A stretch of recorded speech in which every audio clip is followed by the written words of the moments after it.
Особой гордостью школы является театр народного танца «Йылдыз» и хореографическая группа «Куяшка». Уроки ритмики способствуют физическому развитию детей, улучшая походку и осанку, вырабатывая ловкость, изящество и развивая ритм дыхания. Коллективный характер исполнения татарских танцев вырабатывает у детей активность, организованность, координацию и четкость движений, умение ориентироваться в пространстве. Национальный компонент представлен и в спорте. Национальная борьба кляш – это единоборство на кушаках, где цель – положить соперника на спину. Татарский музыкальный фольклор имеет тысячелетнюю историю. Народные песни – это самое дорогое и ценное наследие наших предков. Благодаря музыкальной и народной культуре для учеников школы создаются условия воспитания толерантной, творческой личности, которая уважает культуру своего народа и делает нас высоконравственными и духовно богатыми людьми. Важным средством воспитания духовной культуры в школе является фольклор. Фольклор отражает жизнь народа, участник нравственно-эстетического, он же главный герой нашего мероприятия. В школе работают школы, где детей готовят к первому классу, и школа раннего развития, где малыши с 3 лет начинают учить родной татарский язык. 2017 года при школе работает клуб самоуправления «Салют». Профильные смены ежегодно проводятся в Самарской области и в городе Беляевск, Республики Татарстан. Пользуются успехом урок рисования. Занятия формируют координацию между руками и глазами. Формируется красивый почерк, развивается ловкость и скорость реакции. Мелкую моторику прекрасно тренирует и развивает лепка. Учащиеся школы осваивают пространство, развивают его конструктивные способности. Учат находить правильное соотношение частей и целостности, развивают мелкую мускулатуру пальцев. Традиционный зимний день здоровья на лыжной базе «Чайка» вырос до большого праздника российского масштаба и стал собирать тысячи человек-участников. Дети пробуют свои силы в лыжных гонках, биатлоне, начальное звено веселых стартах. Родителям предоставляется возможность поучаствовать в гиревом спорте, перетягивании каната, ну и, конечно же, татарские народные плясовые, без них никуда. В конце праздника всех угощают горячим пловом и чаем из самовара. Мы стараемся уделить внимание каждому ребенку, чтобы в дальнейшем он смог реализовать все свои поставленные цели.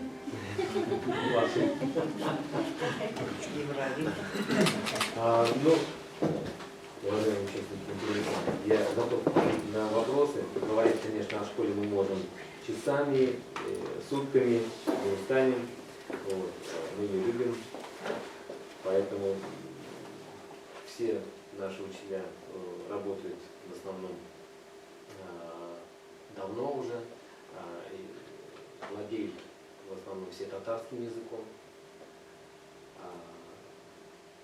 Свои кадры мы сами уже растим, наши выпускники, 8 человек наших выпускников пришли работать в школу учителями. Вот один из них, например, именно 25 лет назад пришел в первый класс, да? Закончил школу и сейчас работает заочно. Сейчас он должен поделать. Ехал в другую школу, там появляются вопросы. Поэтому, если есть вопросы, отвечу. Ради Григорьевич, у нас больше, конечно, не столько вопросов, сколько восхищения и слова благодарности, то, что на протяжении 25 лет школа свою миссию выполняет, начиная со времен Хайдахана. И самое главное, вот то, что вы сегодня отметили, это преемственность поколений, то, что вы готовите большую жизнь своих воспитанников, выпускников, и они, проникаясь вашей теплой атмосферой, вашей поддержкой, видя ваш личный пример, выбирают стезю педагога и возвращаются в свою родную школу, вот это дорого стоит. Потому что каждая школа, она шлет себя богата своими выпускниками. У нас говорят, сгорят мать взгляда. Это только слова благодарности. И как небольшой вчера скромный знак нашей благодарности, мы, кто не знает, хочу сказать, сообщить. Вчера мы вручили от имени президента Татарстана Руслана Ильича Миниханова в школе РТЛ сертификат сертификат на 1 миллион рублей. То есть на дальнейшее Спасибо. развитие, на поддержку. И Спасибо президенту. это вот от нашего имени, от татарского сообщества, от всех нас, это слова благодарности, чтобы школа всегда была примером. Каждый регион может похвастаться, я имею в виду регионы, где компактно проживают наши соотечественники, что в каждом регионе есть такая школа. Да, есть стремление, потому что есть пример. Да, Ильдар, я тоже в свою очередь хотел, конечно, поблагодарить и руководство Татарстана, Министерство образования. Сегодня мы опять поднимали вопрос, мы где-то с 12-13 года, где-то в течение 5 лет обновили полностью учебники по татарскому языку. Где-то мы подсчитали более полумиллиона по тем еще ценам, да, мы смогли бесплатно обеспечить нашими учебниками всех наших обучающих.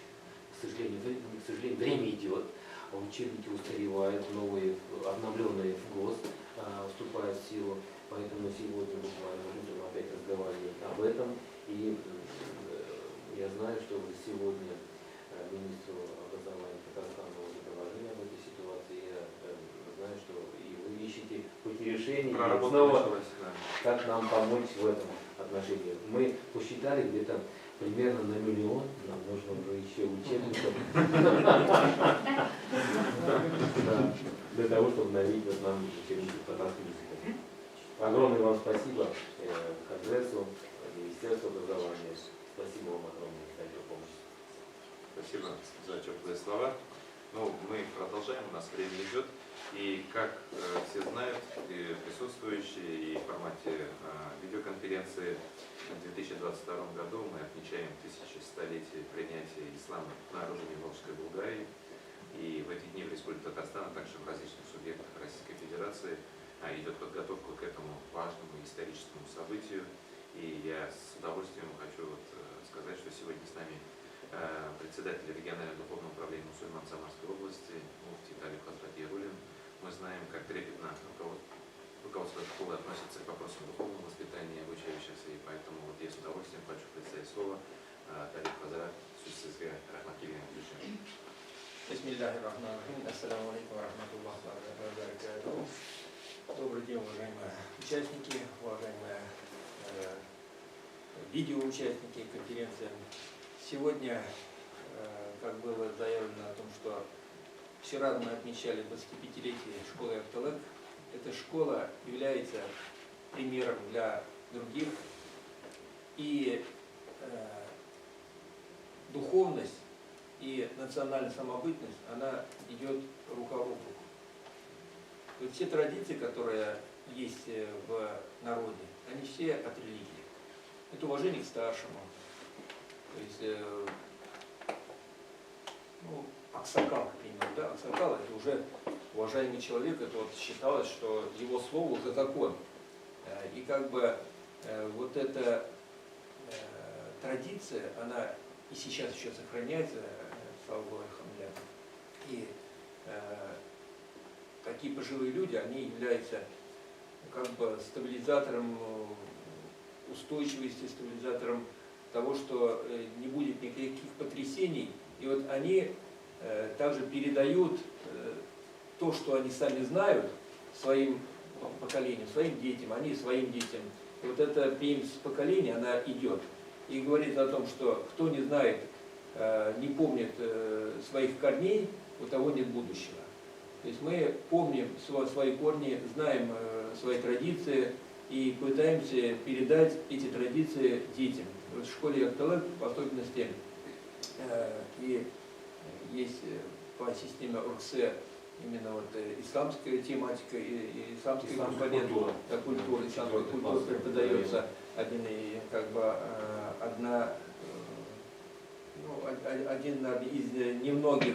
одна из немногих школ, в которых преподается, хотя было сказано, что 34 Но это все, это Чуваши, Мордва, Башкиры, все национальности, да. 4 национальности. Да, но вот то, что это, всей школы преподаются именно вот исламский компонент, это много стоит. И что хочется сказать о том, что все-таки вся культура, опять-таки, основана на исламе, ну, на религии, будь то христианская, будь то исламская, она основана, вся культура, она в основе своей лежит именно связана с религией. И вот поддержание вот этой религии мы проводим, как бы, участвуем в классных часах с детьми, имамы приходят для того, чтобы разъяснить основы, разъяснить порядок поведения, культуру поведения. И дети внимательно слушают, прислушиваются и как бы стараются исполнить то, что им было сказано. Потом также наши представители участвуют во всех мероприятиях школы, будь то субботник, будь то какое-то, например, выездное какое-то мероприятие, День здоровья, вот, всегда участвуем, стараемся для того, чтобы показать, что все мы вместе. И даже вот в формировании этой школы, когда вот было сказано, да, что как бы наши общественные организации татарские, они взялись за это, помочь Харидапова, чтобы была эта школа. Опять-таки, все это было под единым началом духовенства тоже. Потому что без духовенства это как бы не проходит. Это и такие мероприятия, и такие начинания, все-таки какая-никакая, все-таки тоже власть есть. И казалось бы, то, что помощь и государства в этом оказывается, и помощь города оказывается в таких мероприятиях. Поэтому мы благодарим и руководство школы, и руководство города и области за то, что идет этот процесс обучения, то, что дети обучаются. И вот было сказано о том, что не только именно татарский язык они изучают, но также очень хорошо изучают язык государственный, русский язык, являются даже стубальниками именно вот по русской литературе. Поэтому, альхамдулилля, надеемся, что школа будет процветать, будем еще отмечать дальше юбилеи большие-большие, и будем участвовать вместе в формировании будущего поколения именно патриотами, именно людьми, которые любят свою родину, свой язык, свою культуру, и которые будут передавать своим поколениям. Вот, как было замечено, ученики этой школы уже сейчас являются преподавателями этой школы. Надеемся, что эта тенденция она сохранится. Спасибо. Рахмат Аль-Бадрат, на самом деле, вот одну небольшую ремарку сделаю, вот то, что Талиб Бадрат сказал. Тождество между религией и национальной самобытностью – это очень важная тема. И вот я сказал, что в эти дни у нас идет подготовка форума религиозных деятелей, которая 12-й раз будет проводиться в Всемирном конгрессе татар. Она, в принципе, так и называется «Национальная самобытность и религия». И еще классик татарской литературы Рабулат Тукай в своих произведениях писал, что он не разделяет религию от национальной самобытности. И вот как бы девизом это уже 12 лет конференция идет. Ежегодно более 500 делегатов приезжают, съезжаются с более чем 70 субъектов Российской Федерации. И мы говорим на актуальные темы, в том числе и вопросы духовно-нравственного воспитания, национальных традиций в воспитании и образовании. Поэтому Талиб Бадрат Рахмат, что біздің уклад, что пикарлярный кутярган изучен, там ернамля харлах килган изучен. Уважаемые коллеги, я еще раз, вот, и ректор Института развития образования отдельно об этом сказал, слова благодарности. Я хочу еще раз сказать и выразить слова благодарности Институту развития образования Самарской области за предоставленную возможность обсудить актуальные вопросы в области сохранения и изучения родных языков. И вот сегодня с нами кандидат педагогических наук, заведующий кафедрой поликультурного образования Института образования Самарской области Нуждин Анатолий Вячеславович. Он сегодня у нас выступит с докладом на тему актуальности изучения родных языков в социокультурном пространстве и этнического многообразия. Слово вам, Анатолий Вячеславович. Спасибо. Уважаемые коллеги, уважаемые участники конференции, я думаю, вопрос, который касается изучения языков, это достаточно важный и актуальный вопрос. Он был всегда актуален во все времена. Знаете, я сначала готовил выступление, потом думаю, нужно проще и просто обозначить какие-то проблемы. Совершенно верно. Мы это больше любим. Да, вот я тоже больше это люблю, но конференция, поэтому, знаете, я думаю, что Вот такие мероприятия, которые мы с вами проводим, они актуальны, их нужно проводить. И правильно было сказано, что, наверное, нужно все-таки сделать такую традиционную эту конференцию, да, и посмотрим, обсудим раз или два раза, или раз в 2 года, да, периодичность определим. Но, по крайней мере, мы все хорошо понимаем, что вот это вот культурное и языковое многообразие, которое есть у нас в Российской Федерации, уже мы видим, что к этому начинает обращать достаточно пристальное внимание и со стороны государства. И если посмотреть, вот, сколько языков используется в России, почти 300, да, 277 языков. Это очень большое количество. А если говорить о системе образования, то в системе образования у нас используется 89 языков. И вот здесь вот из этих 30 языков в качестве языков обучения только используется, да, а 59 в качестве предмета изучения. И поэтому мы с вами видим последние изменения в законодательстве, которые тоже говорят о том, что в школах, в образовательных организациях и наш с вами федеральный закон об образовании говорит, что должны создаваться условия. И не только в республиках, где вторым языком является в качестве государственного, да, национальный, но и у нас с вами уникальная есть ситуация школы ЕГТУ, да, где изучается родной язык. Ежегодно они выходят как предмет углубленного изучения вот, как раз родной татарский язык, татарская литература. К сожалению, есть проблема. Проблема в том, что у нас сначала не проблема, а сначала хорошая ситуация, которая в рамках наших федеральных государственных образовательных стандартов складывается, в котором есть предметный опыт, да, родные языки. Есть родные языки. В школах есть возможность изучать родной язык, в том числе язык народов Российской Федерации, но, к сожалению, иногда мы видим, что некоторые образовательные организации, в том числе в которых достаточно широко представлен другой этнокультурный компонент, они вот этот родной язык отдают на изучение родного языка, русского языка. Вот хотелось бы, чтобы вот эту составляющую все-таки, по крайней мере, таких школ, а у нас таких школ порядка 100.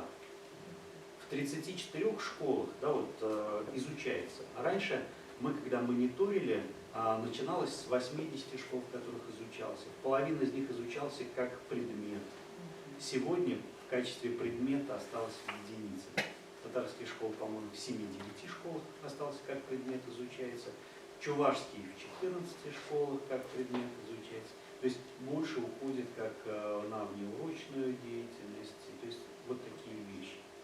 Но мы с вами видим, что все равно есть школа остается, которая уделяется достаточно серьезное внимание изучению родных языков. И мы все прекрасно понимаем, что с родным языком впитывается и культура, да, которая есть у той или иной национальности. И мы все прекрасно понимаем, что культуру не только нужно сохранять. У нас и в Конституции говорится о национальном народе, о сохранении, развитии культуры всех национальностей. У нас поэтому нет такого в этом плане не то, что единоначалия, а какое-то единого выделения той или иной культуры. Нет, у нас нет национальной. И здесь очень важно говорить о том, что в рамках сохранения культурных традиций, культурных ценностей, конечно, все это начинается от семьи. Здесь еще одна проблема кроется. К сожалению, сегодня в семьях, не во всех, говорят на родном языке. Вот еще одна проблема. Как здесь выходить? Коллеги, только общими усилиями. Только объединение вот этих усилий школы, общества, да, сообщества позволит нам все-таки сделать на это тоже, обратить на это внимание. Да, в школах есть, мы отметили тенденцию увеличения количества разных фольклорных направлений, да, музеев, таких, в которых собираются вот эти вот экспонаты культурные, да, вот все. Это есть, это увеличивается. То есть это говорит о том, что все-таки интересуется своими традициями, своей культурой. Но вот семья – это вот такое звено, где тоже достаточно большое внимание нужно уделять. Еще один момент, тоже интересно. В прошлом году, в конце прошлого года проводили интересную анкету И одним из вопросов эти анкеты в старших классах и затрагивали еще студентов первых, вторых курсов средних профессиональных учреждений, в которых задавали вопрос, знают ли они дети каких национальностей учатся в их образовательной организации. И вот данный вопрос, он, ну не то что изъят, ну как-то к нему такое отношение вроде бы не спрашивать, не нужно на это обращать внимание, но от чего стыдиться того, если ты являешься человеком той или иной национальности? Почему? Да это же нормально. И вот когда спрашивали, знают ли они, да, многие перечисляют. Почти всех перечисляют. В некоторых школах, ну вот это у нас сомнение, конечно, возникло, перечислили 20 национальностей, которые учатся. Ну, такого быть не может, просто человек не знает, наверное, кого знал, того и перечислил. Но еще один интересный вопрос, проводятся ли мероприятия, вы знаете, коллеги, почти 80% ответили, что мероприятия, связанные с изучением различных культур, проводятся. Эта выборка была репрезентативной, у нас в ней приняли участие порядка больше 20 тысяч человек, да, детей, то есть 400 с лишним школ. Вот. И здесь, когда задали второй вопрос, нужны ли эти мероприятия, ответили еще больше, что нужны. И поэтому, на мой взгляд, вот те мероприятия, которые проводит школа Виктория, те, которые проводят другие образовательные организации, которые позволяют не только сохранить язык, которые не только сохранить культурные традиции, но и объединить других людей, я не поверю, если мне кто-то скажет, что вот на эти мероприятия, которые проводят национальные какие-то, не приходят туда просто жители близлежащих, там, я не знаю, домов и просто не участвуют и не принимают все это. Принимают. Получается, это не только эта культура, которая идет и которая идет не только внутри, культивируется образовательная организация, но и выходит за пределы, то есть знакомит и других с этой культурой. Вот это очень важно. Очень важно то, что культура выходит за пределы одной организации. Вы знаете, коллеги, вот, наверное, буквально пару лет назад был в Московском институте, да, повышения квалификации, и там тоже проводили, конференция была, связанная тоже с изучением различных культур, и здесь общались с коллегами из других институтов развития образования, институтов повышения квалификации. Вы знаете, это немного. Я думаю, что если не единственный остался на территории всей Российской Федерации институт, в котором до последнего ректора, да, вот, тоже сохраняется вот такая кафедра. Кафедра по культурному образованию. Да, во многих уже упразднили эту кафедру. И вот, к сожалению, и это, наверное, говорит еще раз о том, что в нашем регионе все-таки такой составляющей, связанной с различными культурами, с различными национальностями, да, взаимодействие между ними, уделяется достаточно большое внимание. Это же и поддерживает наш учредитель, и министр, соответственно, и правительство. А сколько мероприятий проводится? И в том числе российского уровня на территории Самарской области. И поэтому, коллеги, я очень рад, что мы с вами здесь сегодня встретились вот таким составом, довольно серьезным, будем говорить так, составом даже, хотел бы сказать, высшего российского уровня, но то, что вопросы поднимаются, связанные с сохранением языков, связанные с сохранением культуры, это да, это актуально, было актуальным вопросом, остается актуальным, особенно в сегодняшней ситуации, когда мы видим, что происходит в нашем мире, вот это сохранение культурных традиций, сохранение духовных, нравственных ценностей, которые есть, должны быть, должны формироваться, должны воспитываться у каждого, становится еще более актуальным. Ну вот, коллеги, вот немножко ушел оттуда, ну, лучше вот такие проблемы, которые я хотел бы задать. Анатолий Александрович, большое спасибо. Ваши слова бальзам на душу. На самом деле, вот самые животрепещущие темы сейчас вы подняли, которые, на самом деле, правильно вы заметили, не только стоят перед конкретной национальностью, перед конкретным народом. Это общая проблема народов Российской Федерации. Потому что касается и семейного воспитания, и что речь детей у нас, соответственно, открывается сначала в семье, а потом это должно поддерживаться полноценной системой образования, начиная с дошкольного образования, заканчивая системой высшей школы. Вот это наше будущее. И, конечно же, вот еще раз, Тариф Хазрат, Сызгам Режана Питан, и я всегда, вот, когда бываю с представителями духовенства, недавно только был в институте, Российском исламском университете в Казани, когда круглый стол был посвященный подготовке татароязычных коран-хафизов. То есть проблема вот эта стоит, они озадачили, что нет все меньше и меньше специалистов, которые знают Коран наизусть. Ну, из татар, да. И тут я, соответственно, резонный вопрос задал, что а откуда они могут появиться, если мы с детьми не разговариваем на своем родном языке? Мы в детском саду с ними не разговариваем. То есть вот это вот то, что вы так проникновенно об этом сказали, большое спасибо. Чувствуется ваше понимание и знание этой проблемы, и, конечно же, поддержка. Я надеюсь, что в будущем вот у нас будут точки соприкосновения, точки роста вот в этом вопросе.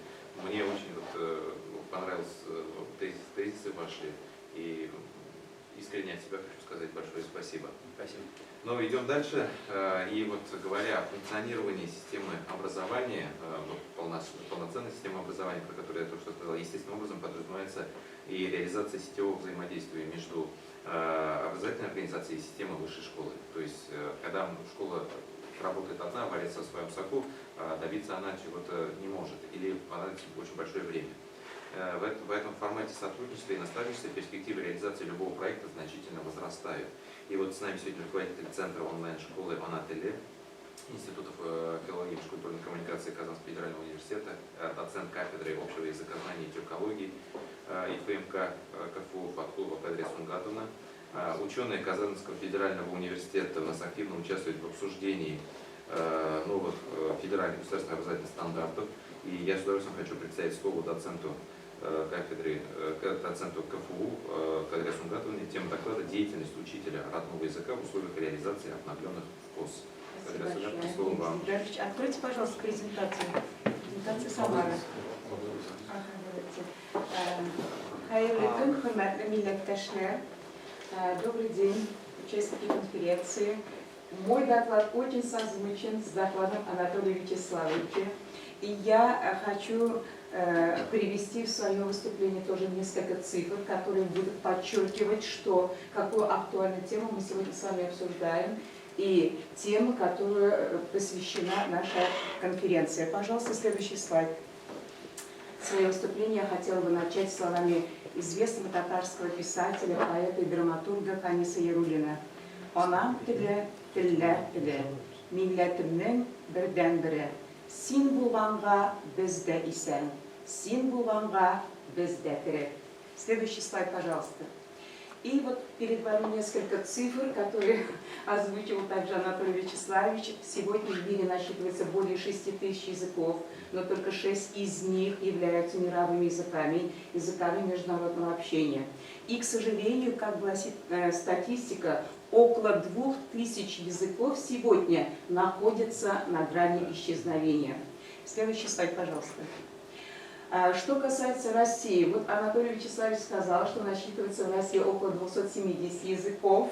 Я написала, что более 250 языков, чуть-чуть разнятся цифры. Тем не менее, столько языков существует сегодня в нашей стране, но, к сожалению, около 100 языков – это языки, которые могут в ближайшее время исчезнуть.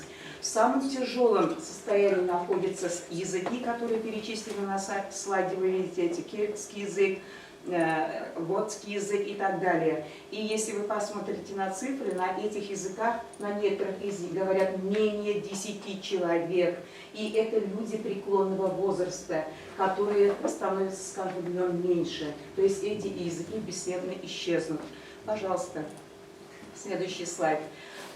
Прекрасно знаем, что каждый язык сохраняет в себе историю человечества. И поэтому каждый язык, каждый народ борется, чтобы сохранить свой родной язык, развивать его, обучать, а также распространять во всем мире. мы тоже вот прилагаем, чтобы татарский язык не только был популярен в Татарстане, регионах РП, но и во всем мире, создавая различные онлайн-курсы, которые служат людям во всем мире.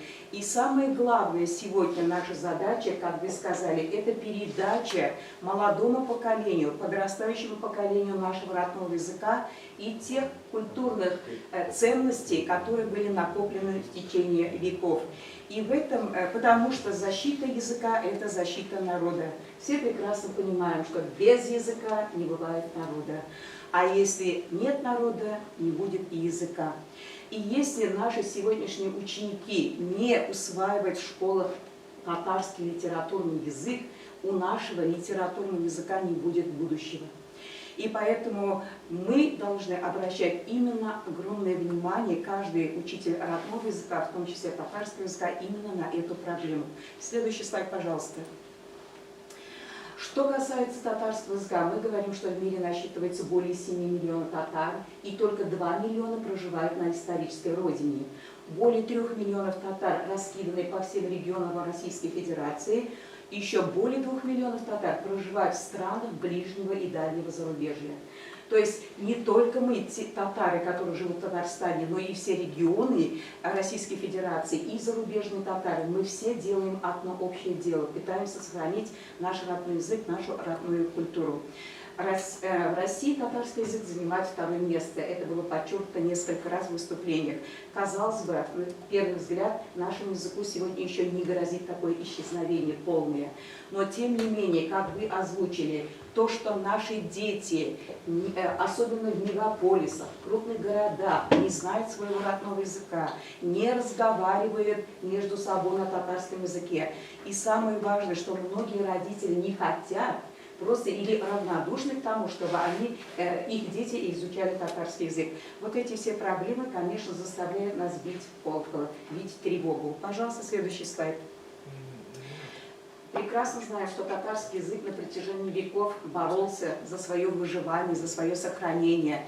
А в наше время, в условиях глобализации, эта проблема становится еще более напряженной, потому что развитые языки, распространенные языки, они проглатывают языки малочисленных народов, и усиливается ассимиляция. И поэтому, если мы сами не будем заниматься защитой и сохранением нашего языка, никто нам не придет и не поможет со стороны. И я вот считаю сама как педагог, как преподаватель, что одна из важных задач учителя родного языка – это вот объяснение детям и их родителям важность вот этих мыслей и уметь внушать, что именно семья, именно система образования должна приложить максимум усилий, чтобы сохранить родной язык. Пожалуйста, следующий слайд. Еще одна важная задача учителей родного языка, на наш взгляд, это воспитание в детях национальной гордости. Прекрасно знаем, что татарский язык – это язык с огромной историей и с богатой культурой. И мы прекрасно знаем людей, выдающихся личностей, татар, которые прославились своими открытиями научными, своим творчеством во всем мире. И именно на примере вот таких великих личностей мы должны учить наших детей, воспитывать их, чтобы они выросли достойными дочерьми и сыновьями своего народа. Мне кажется, вот этой мысли нужно придавать также отдельное внимание, как на уроках татарского языка, родного языка, скажем так, и на всех внеклассных мероприятиях. Я очень благодарна школе Яхтулат, где, как вчера мы присутствовали на таком прекрасном празднике, где столько детей исполняли татарские танцы, пели татарские песни, читали стихи. И мы видим вот это конкретное дело, когда вы вкладываете столько сил в сохранение нашего языка и нашей культуры. Низкий вам поклон. Пожалуйста, следующий слайд. Известный просветитель Резаэддин Фахреддин сказал такие слова в свое время. Воспитание, которое получил ребенок в детстве, его потом никто не может изменить, весь мир не может изменить. Поэтому наша задача учителей, преподавателей родного языка, татарского языка – это пробуждение любви и уважения к нашему родному языку. Если дети с малых лет слушают татарские сказки, исполняют татарские песни и читают произведения известных татарских писателей, они вот сами, не желая того, становятся детьми своего народа. То есть у них душа всегда будет тянуться к своей родной культуре. И педагоги подчеркивают, что в этом деле, в деле национального воспитания никогда не бывает мелочей. Каждый шаг, каждая работа, каждое действие служит достижению целей. Пожалуйста, следующий слайд. Мы знаем, что 2022-2023 учебный год, особенный учебный год, потому что мы начинаем работать по обновленным федеральным государственным образовательным стандартам. И вот, учитывая важность этого дела, под руководством Министерства образования и науки Республики Татарстан на сегодняшний день разработаны примерные рабочие программы, как вы сказали, по предметной области родной язык, родная литература, который вбирает в себя 3 учебных предмета. Это родной татарский язык, татарская литература, и в нашей республике это еще государственный язык Республики Татарстан, татарский язык. То есть все люди других национальностей, дети, могут выбрать, согласно заявлению родителей, татарский язык, его изучать. И для этого 3 программы разработаны на сегодняшний день. Они обсуждены, они размещены на сайте Министерства образования и науки Республики Татарстан. И в эти дни они проходят федеральную экспертизу. И мы очень надеемся, что все эти 3 программы будут донесены в госреестр, федеральный список. И каждый учитель может ознакомиться с этой примерной рабочей программой. И в отличие от прежней программы, здесь материал размещен не просто, вот, например, начальная школа, основная школа, а по каждому классу конкретно. И обратите внимание, что эти учебные программы, они созданы не только для Татарстана, они созданы для всех регионов Российской Федерации, где изучается учебный предмет татарский язык, татарская литература. Пожалуйста, следующий слайд. И я не буду сейчас на структуре этих программ останавливаться. Если были бы учителя татарского языка, и у них были конкретные вопросы по содержанию, я бы ответила на любой вопрос. И просто я хочу сказать, что обновленные федеральные стандарты акцентируют внимание на развитие функциональной грамотности учащихся. Не просто дать знания, а чтобы они умели применять эти знания в жизни, чтобы это помогло им в жизни.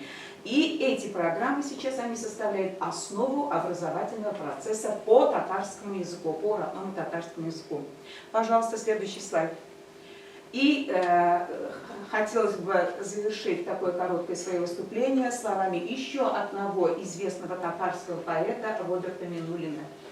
«Халкыбызның киләчәген уйлыйк, кабатламыйк тарих хаталарын. Мин сүземне әйттем, язмышыбыз үзебездән тора татарларым». Игътибарыгыз өчен зур рәхмәт. Спасибо большое за внимание. Спасибо большое.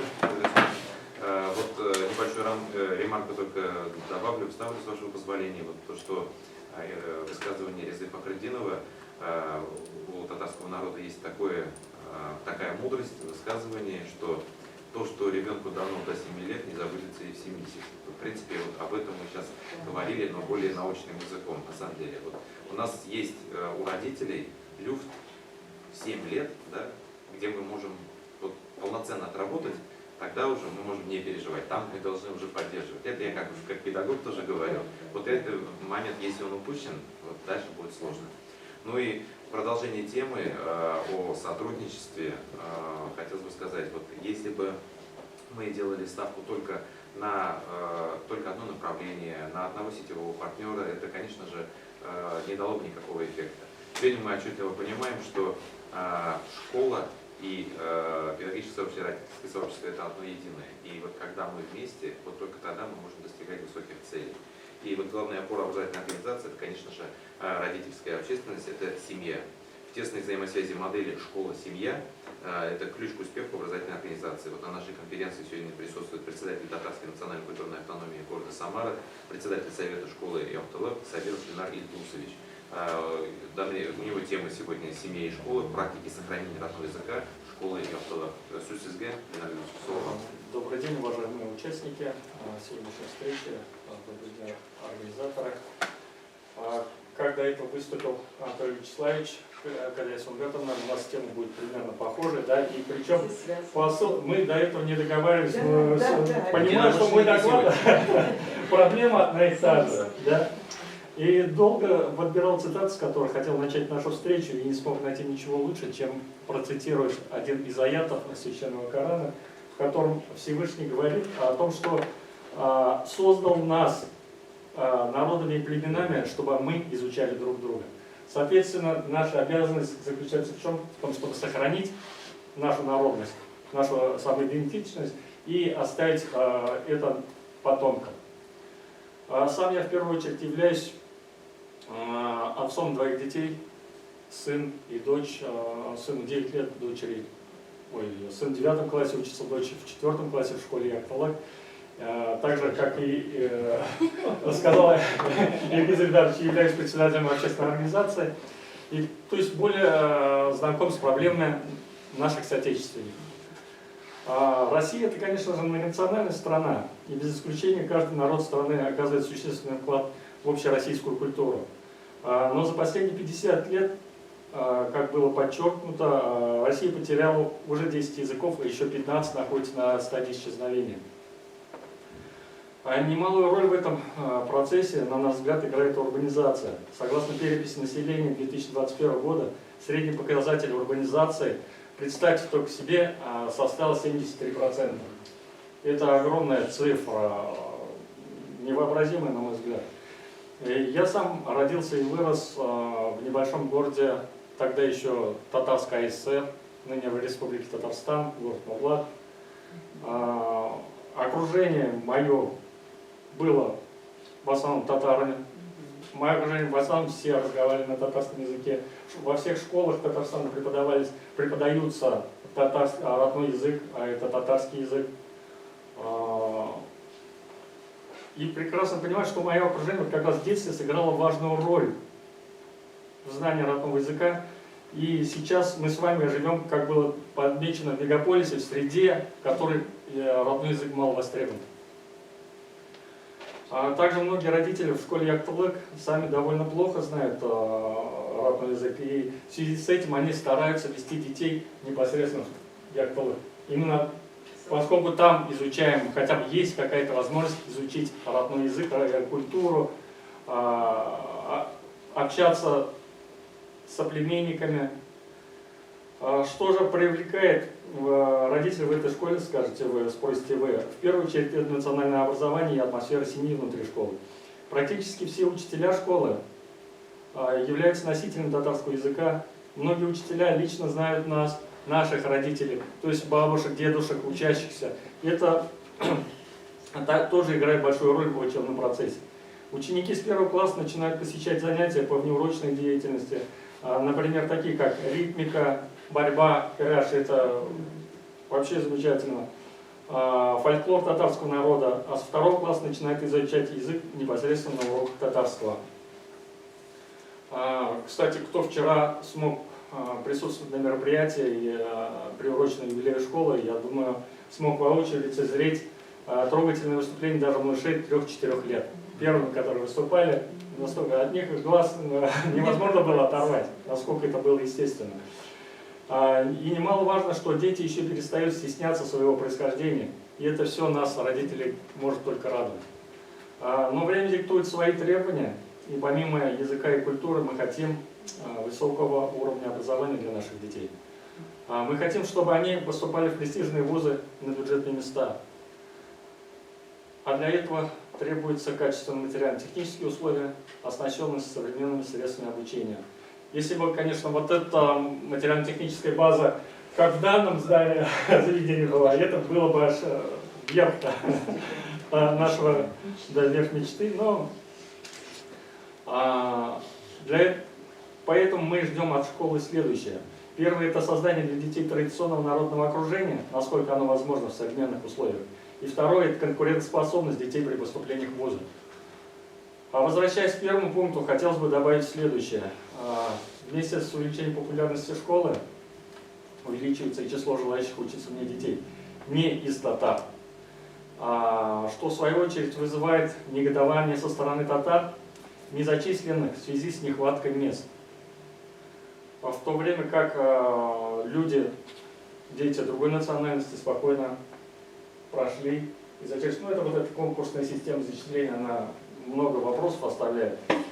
В связи с этим прошу помочь решить эту проблему на высоком законодательном уровне и обеспечить обучение детей татарской национальности, так как наша школа создавалась для изучения родного, подчеркиваю, родного татарского языка.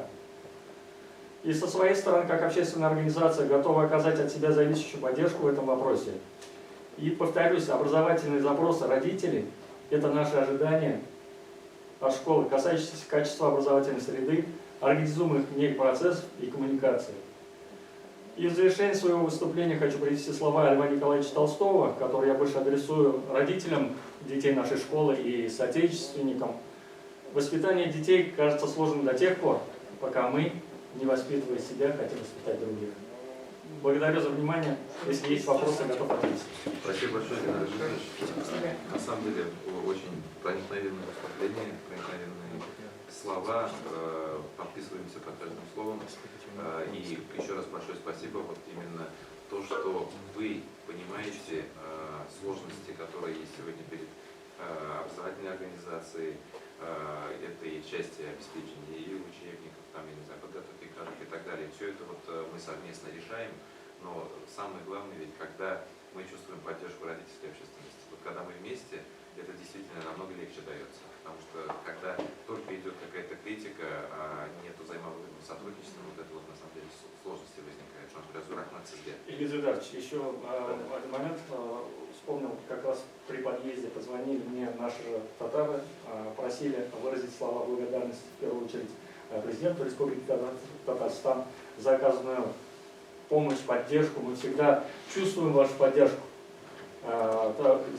Поздравляю еще раз директора школы с юбилеем. И вас. Аминь. Спасибо. Ну и в продолжение вопроса координации работы между школой и родительским сообществом я предлагаю послушать видеозапись выступлений члена коллегии Министерства просвещения Российской Федерации, ответственного секретаря Координационного совета Национальной родительской ассоциации Гусева Алексея Владимировича. Внимание на экран.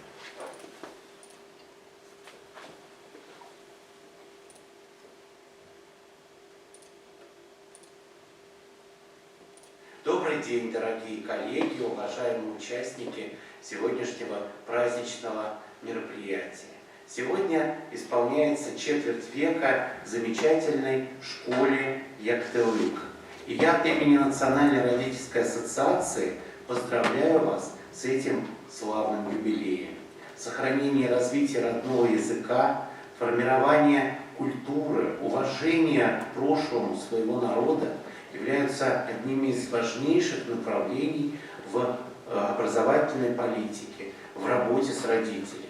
И ваша школа, известная не только в Самарской области, но известная и далеко за ее пределами, во всей России, является хорошим, добрым, надежным образцом такой работы с детьми. И что очень важно для нас, как Национальной родительской ассоциации, эта работа подкрепляется работой с родителями.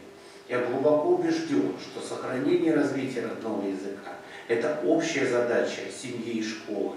Какими бы золотыми ни были учебники, прекрасными учителя, если тема родного языка и родной культуры недостаточно или совсем не развивается в семье, усилия школы будут сведены к нулю.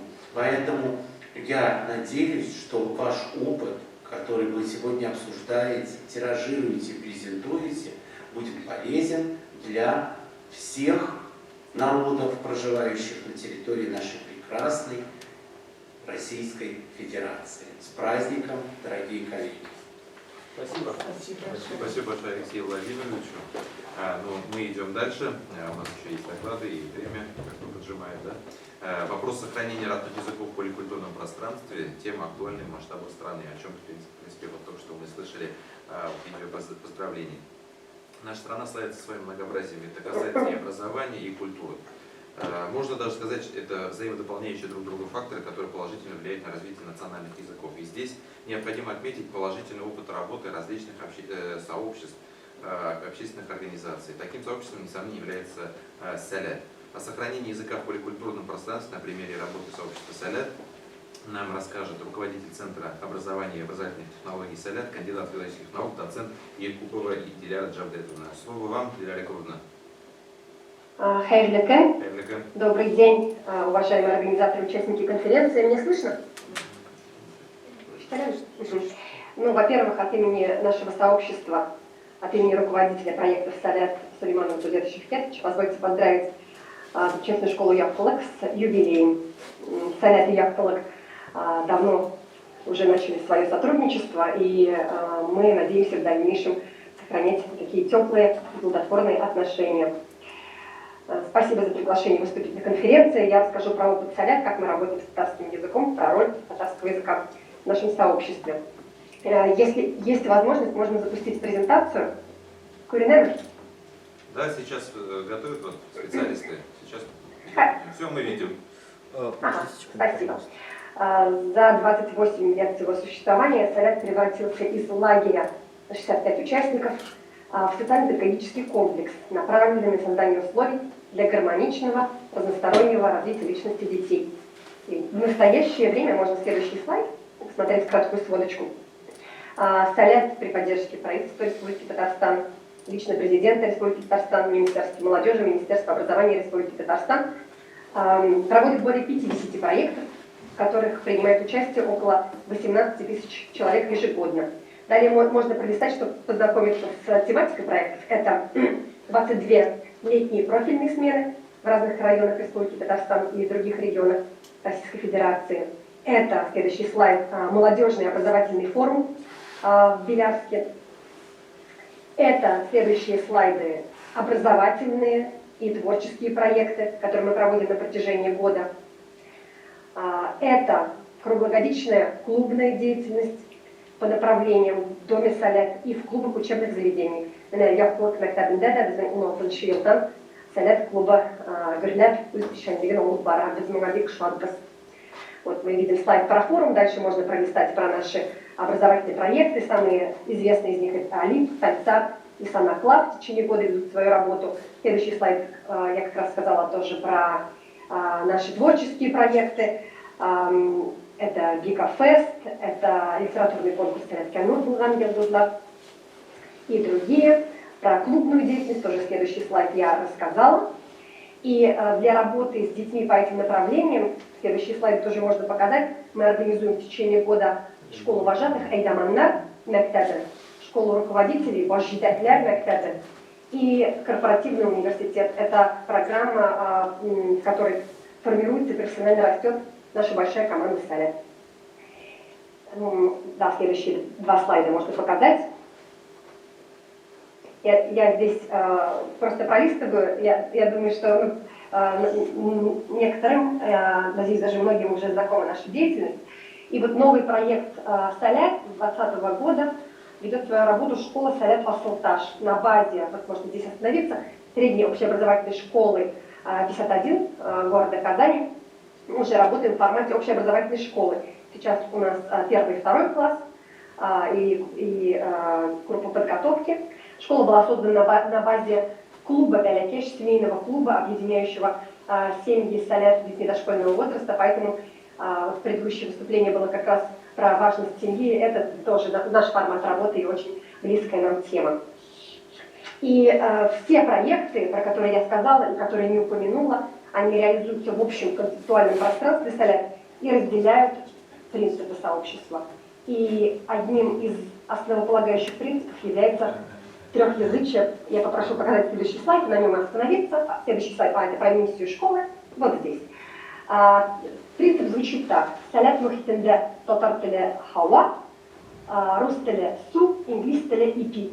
Ишиси да керек. Ну, татар теле хауа. Сразу видна первостепенная роль. Уровень владения татарским языком у юных участников проекта «Салят» разный. От начинающего до свободного владения. Тщательно продуманная программа, квалифицированные вожатые педагоги и дружелюбная среда способствуют развитию языковых компетенций у детей с разным стартовым уровнем. И, что особенно важно, способствует повышению у них мотивации к изучению татарского языка и общению на нем. Во всех проектах «Салят» основным языком общения, языком проведения мероприятий и многих образовательных активностей является татарский. Если дети не владеют татарским языком, для них предусмотрены занятия по татарскому языку в занимательной форме. Все вожатые на сменах, которые проходят конкурсный отбор, классные руководители и тьюторы в школе владеют татарским языком и создают для детей эффект погружения в татароязычную среду. Эффект погружения также создается за счет оформления помещений, территории, лагерей, школы, элементами навигации, образовательными материалами на 3 языках, а также за счет репертуара музыкального сопровождения, где звучат преимущественно татарские песни, в том числе созданные самими участниками сообщества «Салят». Среди проектов «Салят» есть такие, для участия в которых можно здесь остановиться, да, я уже буду рассказывать, а некоторые акценты расставлять, что есть такие проекты, в которых необходимо владеть татарским языком, чтобы туда попасть. Среди летних образовательных смен это профильная смена для школьников, победителей и призеров предметных олимпиад, конференций, конкурсов «Салят Раушан». Но и при приеме в другие профильные лагеря уровень владения татарским языком является важным критерием отбора. Еще один проект такой, это вторая смена форума Белявки, Ижад Беляк форум, на который принимаются выступления на татарском языке, либо о татарской культуре. Есть проекты, которые направлены на изучение татарского языка, татарской культуры и литературы. Один из основных – это межрегиональный палаточный лагерь Булгар-Туган. Первый организован был в 2014 году. Он объединяет ежегодно более 500 одаренных детей из 11 субъектов России. Лагерь проводится при поддержке Министерства по делам молодежи Республики Татарстан, Министерства образования и науки Республики Татарстан. В этом году Булгар-Туган впервые пройдет на территории Беляра. И именно эта смена положит начало форума «Салят». Работа лагеря организована в рамках реализации государственной программы Республики Татарстан по сохранению, изучению и развитию государственных языков Республики Татарстан и других языков Республики Татарстан.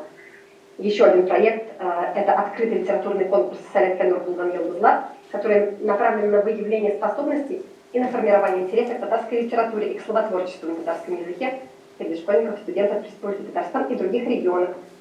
Среди победителей разных лет есть начинающие, но уже весьма известные поэты и журналисты. А в жюри, в состав жюри входят члены Союза писателей Республики Татарстан, известные поэты, прозаики, журналисты, деятели культуры. Например, Гизайни, Радик Сабиров, Елбаз Мимулина, Луиза Янсуа. Таким образом, в Саляте создается среда, где использовать татарский язык в общении, образовательной и творческой деятельности является естественным и привлекательным, что мотивирует участников сообщества Салят, настоящих и стремящихся стать его частью, совершенствовать, непрерывно совершенствовать свой уровень владения татарским языком. Рахмет. Бигзур Ахмад, мы внимательно следим за проектами «Салят», и то, что с 2016 года вы тесно работаете с школой Яптылык, это заслуживает большие слова благодарности в ваш адрес. Также давайте продолжать в таком же темпе, мощно, не сбавляйте оборотов, и, конечно, мы всегда готовы оказать всестороннюю поддержку в реализации ваших проектов. Бигзур Ахмад, Сизге. Sizga Bigzor Rahmat, birga bo'laylik. Birga bo'laylik. Ko'mak ishimizni ishlaylik. Albatta. Спасибо, Рахмат. Последние 2 года, уважаемые коллеги, вы уже все знаете, были для нас настоящим испытанием. Это коснулось всех сфер нашей жизни, общества, образования, в том числе и пандемия коронавируса внесла ощутимые коррективы в деятельность наших педагогических образовательных организаций, в деятельность наших педагогов. Мы все ощутили острую необходимость оперативного освоения дистанционных платформ для изучения родных языков. Благо в этом направлении были уже хорошо зарекомендованы себя онлайн-платформы, а также появились новые возможности для стартапов в системе дистанционного получения знаний. И вот, в принципе, Кадрия Сунгатовна, она уже в этой кухне, так сказать, да, уже с 2014 года совместно с Education First британской компанией, вот эта Анателия у нас функционирует, очень хорошо себя зарекомендовала, есть очень много положительных откликов, и люди, которые вот через Анателия, через вот эти 8-9 разделов изучили татарский язык. В принципе, он бесплатный, вот после конференции можете просто пройти по ссылке, там провалиться, посмотреть, изучить для себя и попробовать пройти эти разделы. Очень интересно, на самом деле, я сам их прошел. Хоть и являюсь носителем языка, но мне как учителю было интересно. И вот в одной из таких платформ, о таком проекте, я хотел бы, вот, чтобы рассказал нам директор татарской гимназии имени Шайхутдина Марджани города Казани Гайнудин Рамиль Рашидович. Тема его доклада — образовательный проект «Татарская онлайн-школа». Рахмет Рашидович. Бизур Ахмад, Айрабен, Хурматташтар, Миндатташтар, добрый день, уважаемые коллеги. Меня зовут Рамиль Рашидович Гайнуллин, я директор второй татарской гимназии при Казанском федеральном университете имени Шайхутдина Марджани. Спасибо, что мне выпала такая большая честь сегодня выступить с докладом. Я, наверное, расскажу на более таком, так сказать, народном языке простом, да, чтобы все было понятно, о чем идет речь, то есть более практика, чем, наверное, теория. Проект наш называется «Татарская онлайн-школа». Я, наверное, начну с истории. Уже несколько выступлений в этом году было. Каждый раз, начиная с истории, более понятно, откуда вся эта идея появилась и для чего она нужна. Я работаю и возглавляю достаточно известную гимназию в нашем регионе, а также в России. Долгие годы, а именно 27 лет возглавляла в этой гимназии Камиля Зинур Хамидуллина. Это школа с большими традициями, с глубокими традициями, с очень сильной системой. В свое время, когда я еще был директором другой школы, нам посчастливилось приехать на семинар данной организации. И тогда мной был задан вопрос Камиле Зинуру как директору, да, то есть как вы, вот, имея такой сильный опыт, большой опыт, и имея такой замечательный коллектив, распространяете, кроме вот ваших семинаров, ваш опыт. Тогда, к сожалению, вот, я не услышал того, что хотел услышать, то есть это ни в коем случае не принижение заслуг данного коллектива. То есть я хотел увидеть, услышать, что вот разработаны определенные методички, да, пособие, платформа, которая помогает другим национальным школам нашей республики, а также, вот, например, школам таким в регионах, как Яптала, да, замечательная, прекрасная школа. И вот в прошлом учебном году как раз таки, да, у нас мы созванивались как раз таки. Я звонил, да, как раз просил там нам помочь в этом. Да. И вот как бы этот звонок, наверное, тоже подтолкнул нас уже выйти на другой масштаб, да, делением именно опыта. Ребята, можно следующий слайд? Ага, спасибо. Имея такой замечательный коллектив, а в нашем коллективе работают на сегодняшний день 2 народных учителя, заслуженные учителя Республики Татарстан, 4 эксперта по ЕГЭ на сегодняшний день с нами сотрудничают, и остальные учителя, да, которые выигрывали профессиональный конкурс «Учитель года» регионального этапа и так далее, и так далее. Вы прекрасно знаете, что результаты нашей гимназии по ЕГЭ, единый государственный экзамен, замечательные, да, практически ежегодно мы даем 100 банников.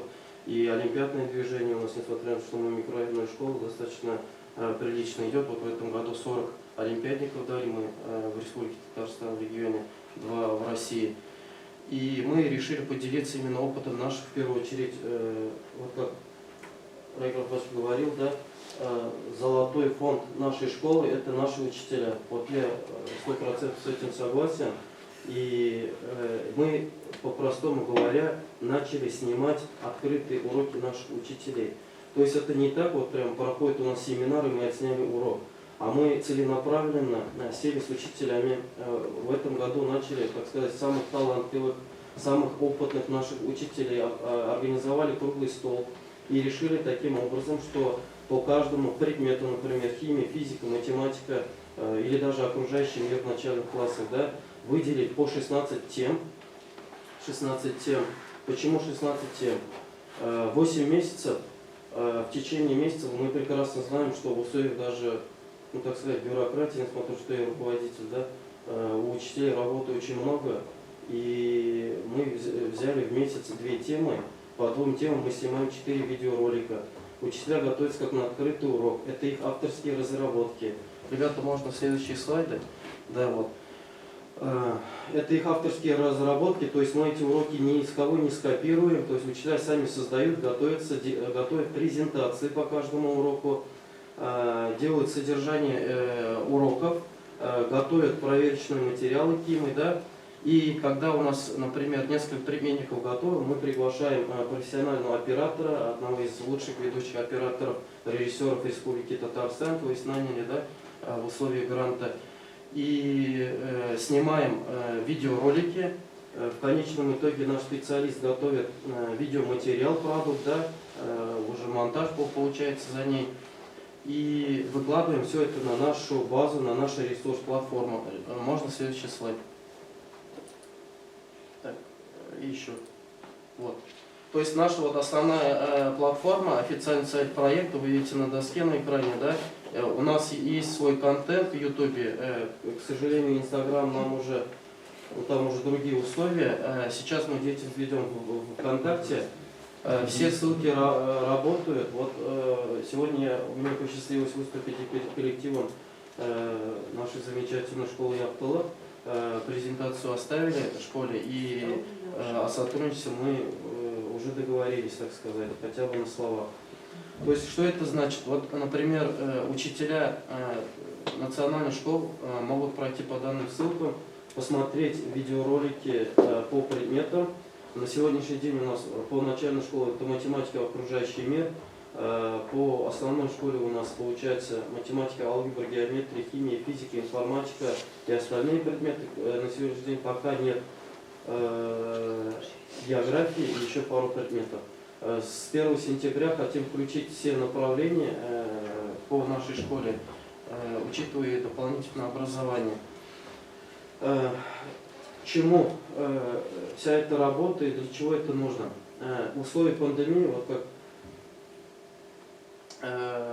нам уже сегодня сказали, да, в условиях пандемии мы столкнулись с такой проблемой, что ссылаясь только на, например, Zoom, WhatsApp, видеотрансляции нашей деятельности и по работе с детьми, мы не сможем дать настолько мощный продукт, когда мы работаем в очном формате с детьми. Да?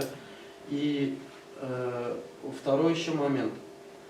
Наши ученики, также учителя, например, которые только что пришли в школу, несмотря на то, что в нашем регионе достаточно огромное количество школ, которые ведут деятельность на татарском языке, если взять всю республику, образование в университетах у нас идет на русском языке. Вот, например, физик, да, обучение идет на русском языке.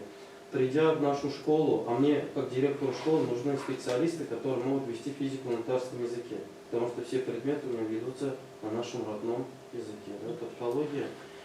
И вот в прошлом учебном году, точнее в этом учебном году, у нас прибавилось 6 молодых специалистов из Казанского федерального университета. Спасибо им, да? Я сам также выпускник нашего Казанского государственного университета.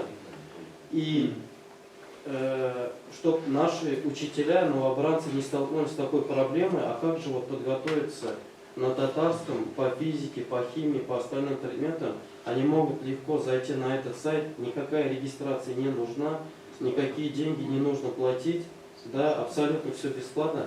Они могут взять за свою деятельность, за основу своей деятельности вот эти вот уроки от лучших ведущих учителей республики, да, и основываясь на них построить уже свою деятельность. 16 тем по каждому классу. В будущем мы хотим охватить все классы, да, образовательной программы и отснять по ним видеоуроки. Как я уже говорил, мы видеороликами не закругляемся, у нас готова презентация готовится, у нас готовятся фильмы, проверочная работа и так далее, и так далее. Следующий еще этап у нас разработка интерактивных заданий, что это уже для учеников. Ученик, например, пропустил целый месяц из-за болезни, например, уроки.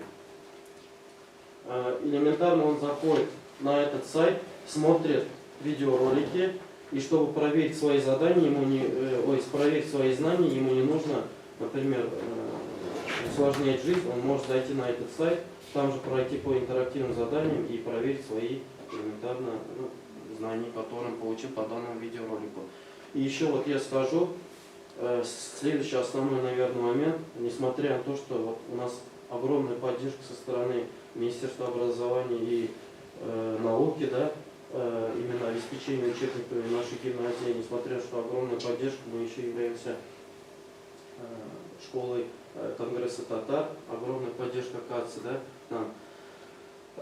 Проблемы с учебниками есть и в моей гимназии. Я уже скажу, потому что я директор, как, например, переводные учебники, например, 9 класс физика. К сожалению, на сегодняшний день обновленных учебников пособий у нас нет. Мы работаем также по федеральному перечню, по законодательству. На столах у нас у учителя лежат именно федеральные перечные учебники. На татарском языке у нас пособие. Также наши учителя могут пройти по данной платформе, воспользоваться этой платформой и использовать ее в дальнейшем, дай бог, уже как некую методичку, как пособие. Уважаемые участники конференции, ребята, можно следующий слайд? Мы сейчас рассмотрим элементы нашей платформы. Видеоролик длится быстро. Это вот наши дети, они являются рекламным лицом нашей платформы, нашего сайта. Это вот началка, это уже основная школа, вот предметы, по которым мы начали разрабатывать наши материалы, это наши учителя. Среди опытнейших учителей есть и талантливые ребята, которые вот второй год работают у нас. Если честно,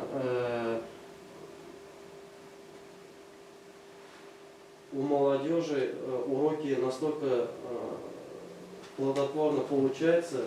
Вот рассмотрели даже с коллективом школы Яхтылык, да, пару роликов. Так понравилось. Ребята, именно талантливые ребята, которые недавно присоединились к нам, создают очень интересные продукты, именно современной молодежи, прям на одной волне.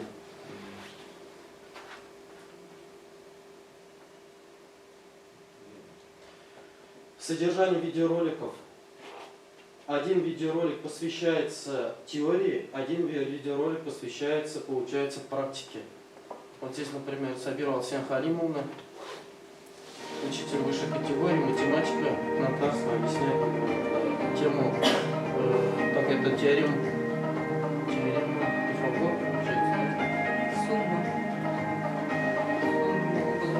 сумма углов треугольника. Исәнмесез балалар. Бүгенге дәрестә геометриянең иң мөһим теоремаларының берсе өчпочмакның почмаклары суммасы турындагы теорема белән танышырбыз. Теорема: өчпочмакның почмаклары суммасы 180 градуска тигез. Әйдәгез әлеге теореманы исбатлап бирик. Исбатлау өчен урок ведется на неоновой доске. Благодаря гранту, спасибо Республике Татарстан, мы выбрали с этим проектом грант. Огромная благодарность Марату Болдовичу, Ахметову, Министерству образования. Мы закупили, оснастили нашу школу добавочным оборудованием.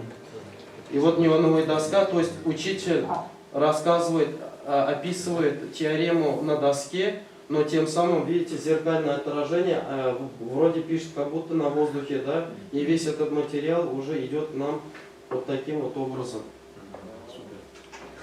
Ну, вкратце вот так, уважаемые коллеги.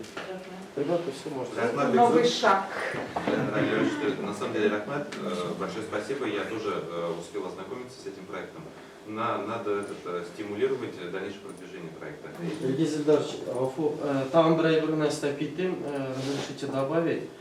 Еще один большой цикл, это вот как раз таки, да, в этом проекте, это семинары, открытые онлайн-семинары с региональными, национальными школами. В первую очередь хотим начать сотрудничество со школой Яхтылык. Здесь же, что будет именно содержать эти семинары, то есть подготовка ЕГЭ, подготовка к олимпиадам, подготовка к конкурсу «Учитель года». Мы будем обмениваться с учителями, с коллегами школы Яхтылык, своим опытом. И здесь замечательно, и у меня достаточно сильный коллектив. Как готовим мы детей к ЕГЭ, как же достичь там 100-бальных результатов и так далее, и так далее, и так далее. Начнем с онлайн-семинаров, с этого уже учебного года, вот заучим поговорили, уже между экзаменами проведем первый семинар. Семинар будет вестись по методу объединения, то есть физмат, например, естественно-научный цикл, филология, гуманитарный цикл и так далее, и так далее. Спасибо за внимание. На самом деле, я обратился к Министерству образования, где подготовили, какой бы школы нам законтактиться, чтобы понятно, что мы углубляем, там, у нас есть татарский язык, литература, все педагоги практически владеют татарским языком, но они закончили наши вузы, там, самарские вузы, да, и вот это вот я сейчас смотрю эти уроки, это вот вообще здорово, да. Я говорю, что там на математике, на физике нужно это тоже использовать, нужно татарскую терминологию тоже использовать, да. Но учителям это сложно, да. Поэтому я вот обратился за этой помощью, мне программа подсказала, вот, мы созванивались, Рахмат Яусын сізге, сегодня вот он сейчас опоздал, как раз с нашими коллегами они провели небольшое такое совещание. Это для нас будет очень большое подспорье, для каждого теперь предметника. Есть такие уроки, мы будем смотреть, будем использовать. Здорово. Хочу я тоже добавить, у нас есть очень хорошая практика, это сотрудничество между школами Республики Татарстан и образовательной организацией субъектов Российской Федерации. Вот действительно, я думаю, что Рамиль Рашидович и Радик Рахматович, они будут вместе сотрудничать. И они, я думаю, потому что если в школе Яктылык есть очень сильные наши педагоги, и тоже вам помогут в реализации данного проекта, потому что устное соглашение мы уже заключили, теперь осталось помогать. Да, подписание соглашения будет, и будете реализовать данный проект, и будете сотрудничать. Радуемся, смотрим. Еще бы. Теперь мы более пристально будем наблюдать за качеством образования в нашей школе. Да, вот мы с этим предложением хотели выйти к учителям, школам республики нашей. Вот я вот тоже сейчас при присутствии директора скажу. Если среди ваших учителей окажутся люди, которые готовы на татарском участвовать на именно снятии видеоролика, мы можем на платной основе привлечь ваших специалистов в том числе. То есть там уже презентация пойдет вот как школа, самарская школа Яктылык, учитель такой-то категории, такого-то предмета. От вас достаточно просто снять материал. У нас есть методист специальный, он работает дистанционно с учителями. Презентации, содержание урока можете отправлять по почте методисту, она посмотрит, скажет, где ошибки, где исправить. Достаточно вот видеокамеры, да, отснять материал, нам отправляйте, монтаж и так далее, все это уже за нами и выкладываем тоже за нами. На платной основе также можем привлечь ваших учителей. Это Будуравус, да, ведь тем более, что у нас учителей, которые имеют право преподавать татарский язык, их у нас 13 человек. Работают в основном их вот двое, Фермин Сахина и Ферзя Сгатовна, и они только чисто татарский язык ведут, да? Фермин Сахина еще русский язык ведет. Ну, здесь уж проходя мимо, скажу, что она воспитала выступальника по русскому языку. Вот. А остальные педагоги, они вот являются учителями начальной школы. Они совершенствовали татарским языком, и я надеюсь, мы сможем. Мы сделаем. Радик Рафкатович, все-таки я и в своем выступлении об этом обозначал. Нам требуется улучшение качества образования. Мы хотим, чтобы наши дети поступали на бюджетные места, в престижные вузы. Соответственно, вот этот опыт тоже просим перенять от коллег. Да. Вот, Рамиль Рашидович, да, я знаю, что где-то года 3-4 назад ваш выпускник по 4 предметам набрал 100 баллов. Да? Ведь это и президент Татарстана об этом говорил, там, мы во все СМИ. Это, да, именно человек, который, изучая все предметы на татарском языке, набрал по 4 предметам 100 баллов. Да? Это Рамиль Багариев, извините, перебил. Он также вовлечен в этот проект пятиклассникам. Он готовит уроки в данном проекте по математике. Он также работает на проекте.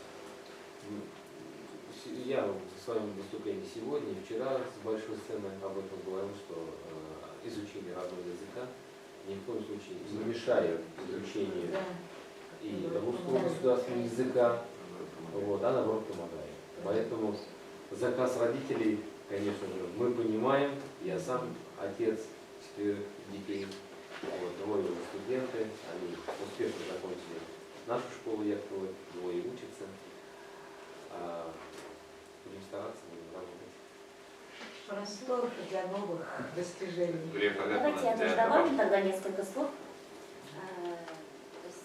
возглавляю Министерство образования и науки Республики Татарстан. У нас есть сектор межрегионального сотрудничества, я заведую сектором.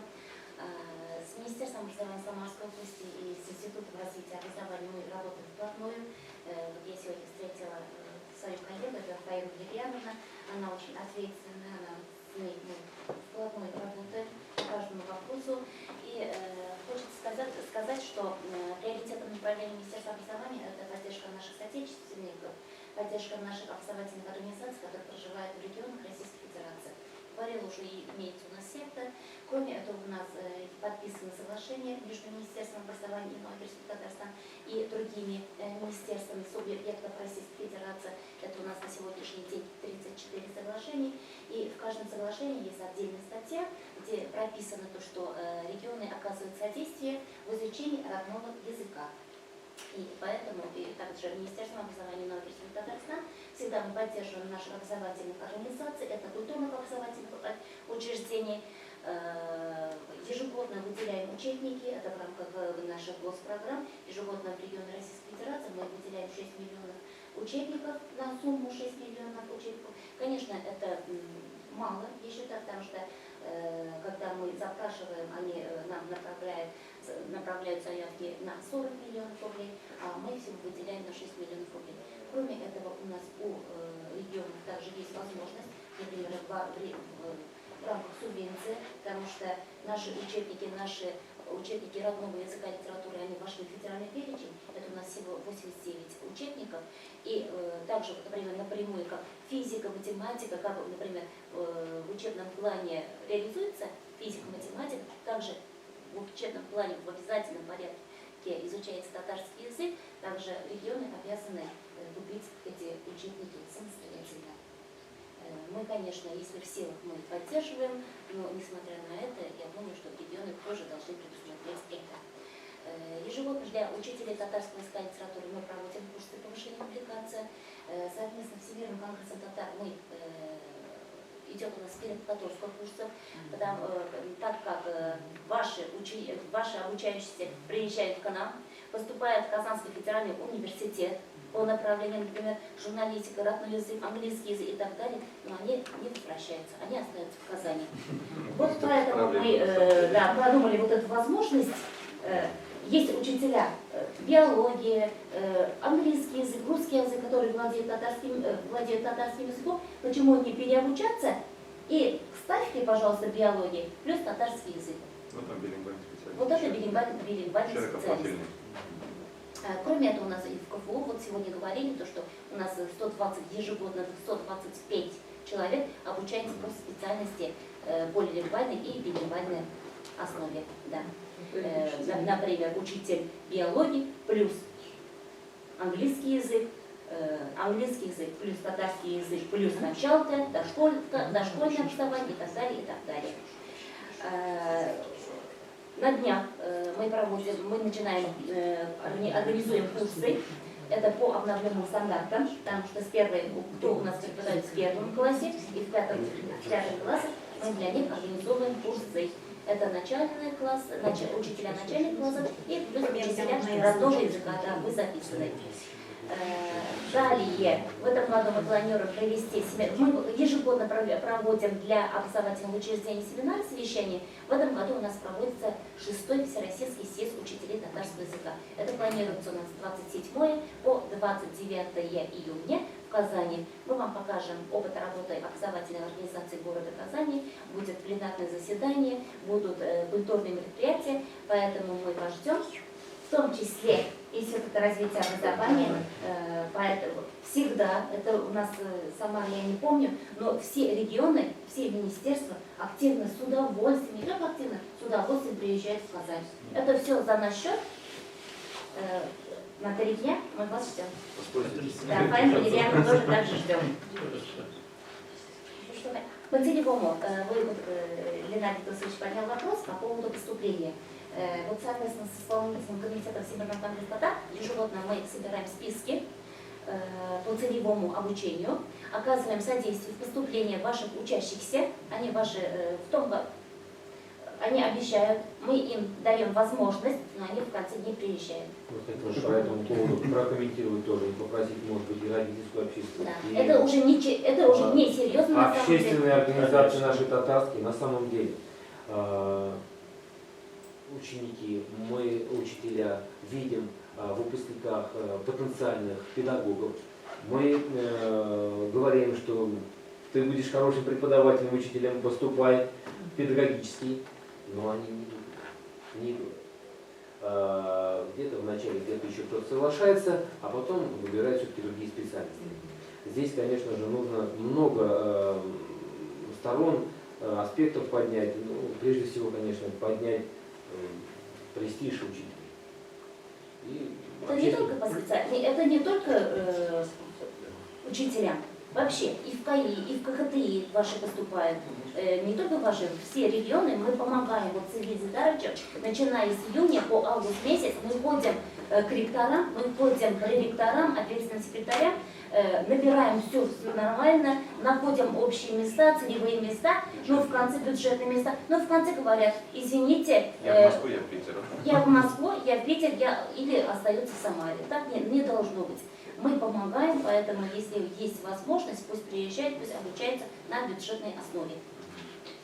Можно мне Также, все давайте. эти прекрасную картину нести как журналист?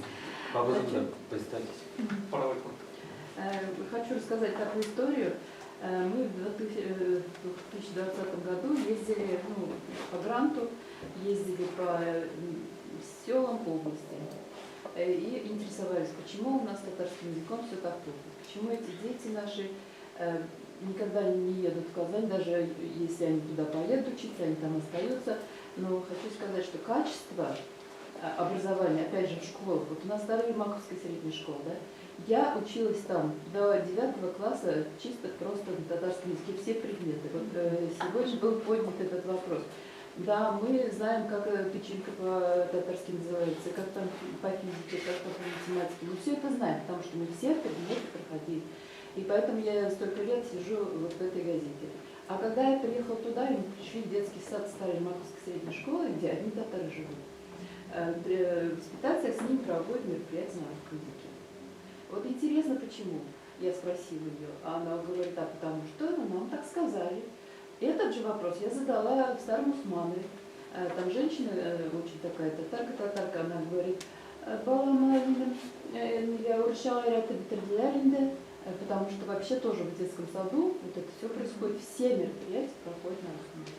Вот этот вопрос, конечно, скорее всего, к Анатолию Вячеславовичу, почему вот так вот национальные деревни, совсем, наверное, национальная школа, наверное, все-таки руководителю конкретной образовательной организации. Детский сад, Нет, школа. Тут категорически я не соглашусь. Нет, она говорит, это сверху. Нет, это, от поверьте кого? мне, это отсылка. Я как человек, который работал и в Министерстве образования, и какое-то короткое время и в Институте развития образования, хочу вам честно сказать, и как человек, который в школе работал. Вот сегодня, благодаря, вот я вам сейчас скажу, сегодня авторитет директора может позволить изучать татарский, чувашский, башкирский, удмуртский и так далее. А я вам в продолжение говорю, это я вкупе смотрю. Вот начиная с дошколки, заканчивая систему высшей школы, это одна система, я ее не делю. Вот понятное дело, что базовая это дошкольная образовательная организация, это детские сады. Вот если там не ведется занятие с татароязычными детьми на татарском языке, это в первую очередь вина руководителя этой образовательной организации. Пусть он 100-кратно пеняет на Институт развития образования, на министерство. Никогда, ни в каких документах не было такого. Может кто-то, там, как бабка надвое сказала, да, пришли, сказали, прекратите это. Но, извините, есть действующее законодательство. Федеральный закон об образовании Российской Федерации. Вот в Татарстане, когда вот языковой процесс вот был в 2017 году, я вот для себя этномаркер увидел. Многие побоялись каких-то последствий иллюзорных для себя, да, по линии прокуратуры, да, можно понять, да, кого-то можно и не понимать. Были школы, где условно работает Иванова Валентина Петровна, но там количество часов татарского языка 3 часа. Или я прихожу в школу, где татароязычные дети, татароязычный директор школы, и там 0,5 татарского, 0,5 литературы. Кому вопрос? Директору школы. Совершенно верно, и здесь по детскому саду. То есть А это... кто за ними должен следить? прежде всего общественность. Мы, родительское сообщество, вот яркий пример. Духовенство Талиб Хазрят. Вот. Сегодня авторитет этих людей, особенно вот Хазрят и духовенство, он на самом высоком уровне. Поэтому я был, когда в Российском исламском университете, сразу сказал, ваших вагазов Хазрята не хватает. Почему вы, когда пятничные молитвы читаете, вагазы читаете, почему вы не задаете этот вопрос прихожанам? Простой вопрос. А сколько вы написали заявлений вот в вашей деревне на изучение родного татарского языка? У него вот меня руку на сердце положу, на Коран можно руку положить, у него он со стыда сгорит, если правду скажет. Но почему-то мы пока вот этот момент упускаем. Это Вот самый главный момент. Именно в органах исполнительной власти по образованию я хочу сказать так. Вот кто бы что ни говорил, но я положительную тенденцию по 2017 году увидел в чем?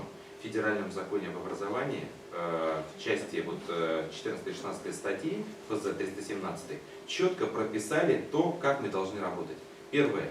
Это должно быть заявление родителей. Это все на нас ложится. Если мы сейчас не доведем до родителей, что надо писать заявление, это наша вина прежде всего.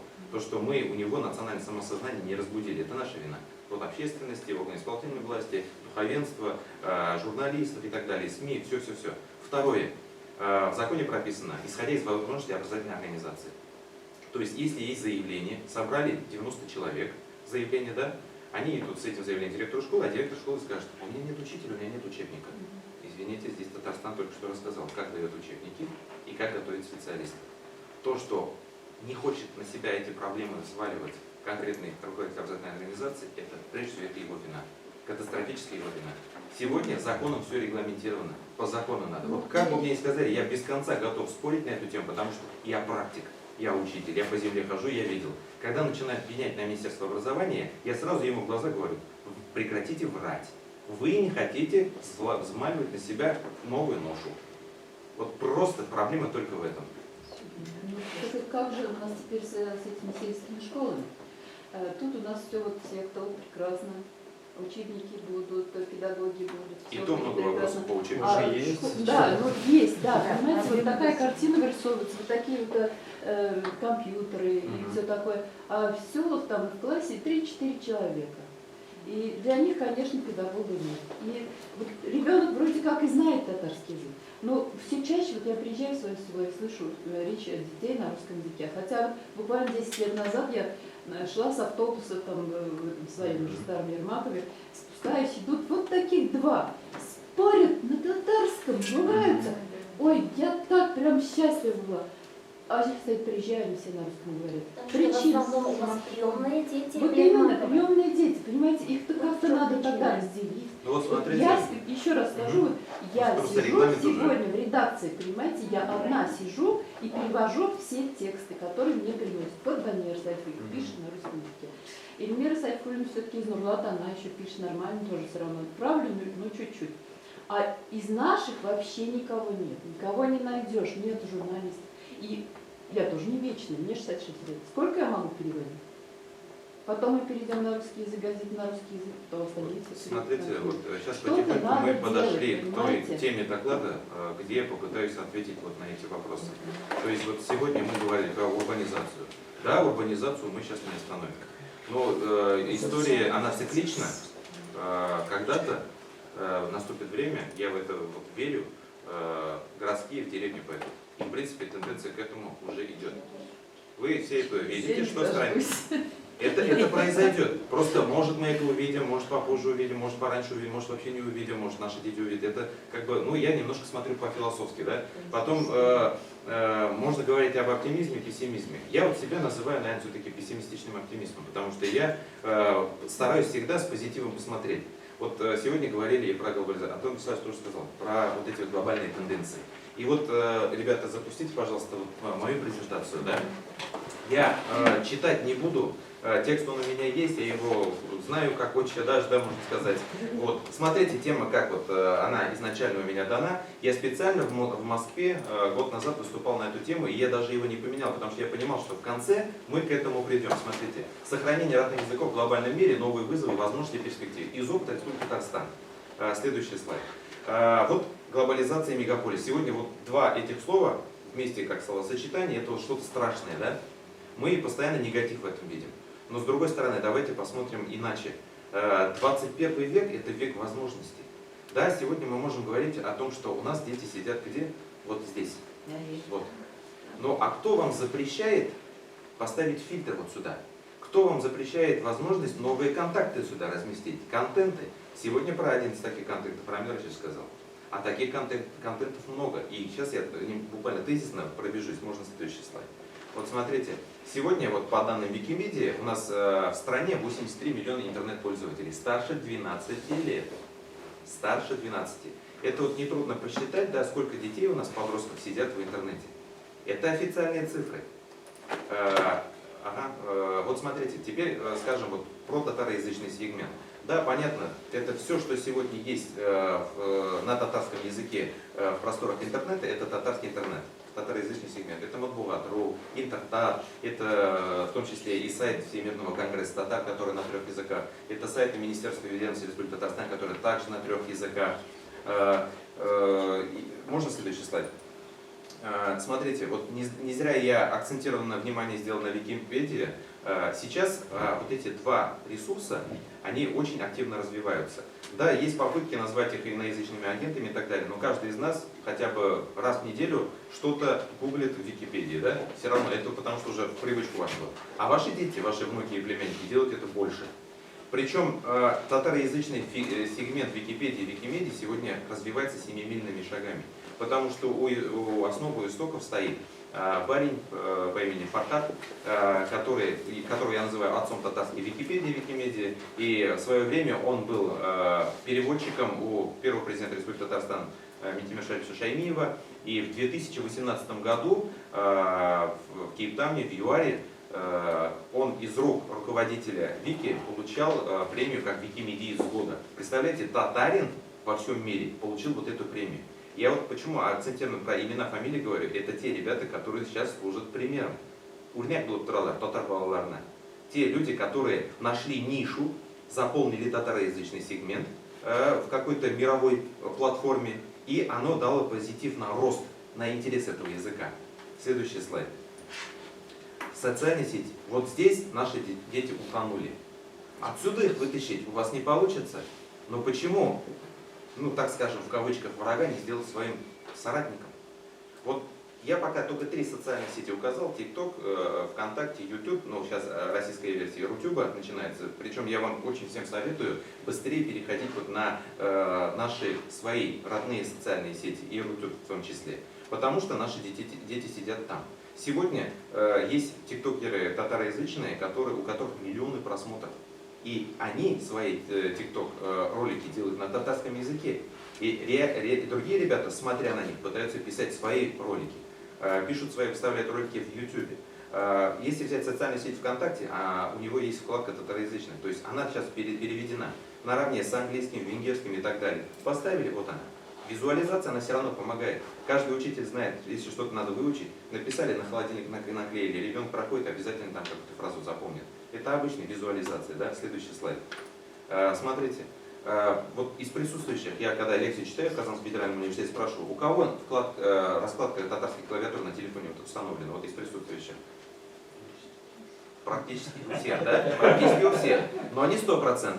А что вам мешает? Он 4 мегабайта весит и бесплатный. И когда я пишу на татарском, мне вынужденно отвечают другие тоже на татарском. Я мотивацию делаю, чтобы со мной общались на татарском. Делаю. Раскладка есть башкирская, раскладка есть чувашская, любая. У каждого национального языка уже есть, потому что мы живем вот в интернет-пространстве. Причем их разработать часть вообще не сложно. Просто есть умельцы, ребята, которые бесплатно даже это делают. Вот кто не установил, пожалуйста, установите. В следующий раз приеду, покажете мне. Следующий слайд. Смотрите, все дети, вот условно я их всегда делю на аудиалов, на визуалов и на кинестетиков. Вы это лучше меня знаете. Кому-то надо сказать один раз, он на всю жизнь запомнит, а кому-то надо показать, чтобы он на всю жизнь усвоил. Но есть дети, которые пока не потрогают, да, у татар есть такое изречение, пока татар не потрогает, он не поверит. Есть такое высказывание. Татар-то парамся шанный.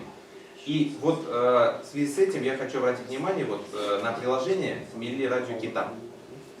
Сегодня он доступен в мобильном приложении, На территории Республики Татарстан в 6 муниципальных районах и в самом городе Казани на частоте 98,6 FM это радио заработало.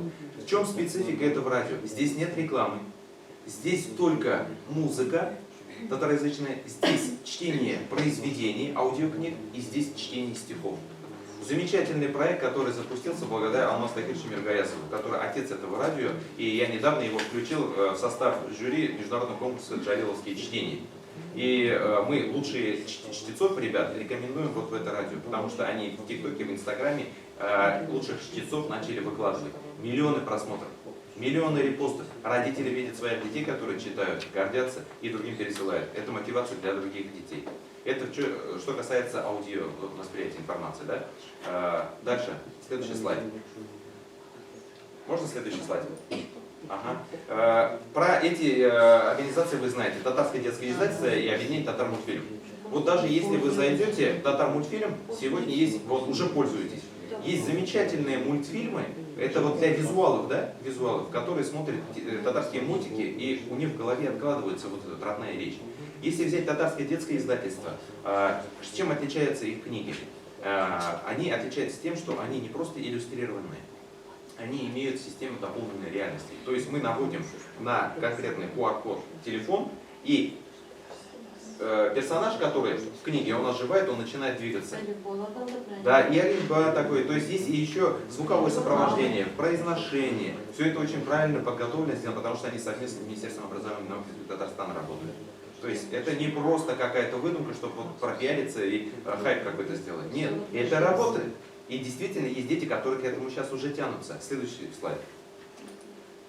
Смотрите, вот слева вы видите проект дополненной реальности. Навели планшет, гаджет, да? Печка ожила, начала готовить треугольники Шпишмахлар. А дальше выяснение идет, что это, как это. Причем на 3 языках: русский, татарский, английский. Учебники, книги не особо дорогие, я хочу сказать. И будучи в Казани, если вы хотя бы одну попробуете себе взять, протестировать, вы потом, я вас уверяю, будете и вторую, и третью искать. Дальше. Очень интересный проект был. Он в свободном доступе, «Учи татарский с Алгория». Это по просьбе автономии татар города Москвы был создан проект. Это минутные, 1,5-2-минутные ролики, где в песенном формате музыкально очень интересно дается татарский язык.